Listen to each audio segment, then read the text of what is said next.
Heto yung original na pangalan ng page ko dati. Hindi talaga baliktanaw. Ang pangalan ng page ko ay Old River Maya Reunion Concert Movement. Ang page na to ay ginawa ko noong 2012. Ang hangad ko ay i-push na magkaroon ng reunion concert ng River Maya. Pero sa pagdaan ng panahon ay nawalan ako ng pag-asa. Tila imposible ang bagay na to. Sinabayan pa ng isang interview kay Bamboo na napanood ko. Is it possible na isang pagkakataon sa iyong buhay, is it possible for a River Maya reunion? Yes or no? No. Nangyari ang interview na to 9 years ago. Ito yung isa sa mga dahilan na tila nawalan ako ng pag-asa. Naisip ko tuloy yung isang pamagat ng kanta nila, Himala. Taong 2016, nabuhayan ulit ako ng loob. Ito ay nung nagsama-sama ang ilan sa mga original na miyembro ng River Maya sa isang entablado. Ang isang kulang na lang talaga ay si Bamboo. Fast forward tayo sa ngayong taon, 2023. Walang kung ano-ano, bigla na lang naglabas ng isang clip ang Live Nation Philippines. Nagumulat sa ating lahat.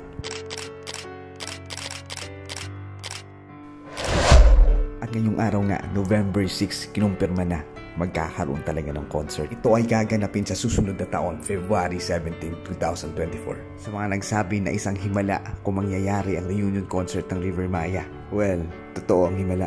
At hindi kasalanan ng humingi sa langit ng isang himala. Himala, take 2.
Mga kabaliktanaw, check nyo rin yung istorya na ginawa ko sa River Maya. Nandito sa page natin.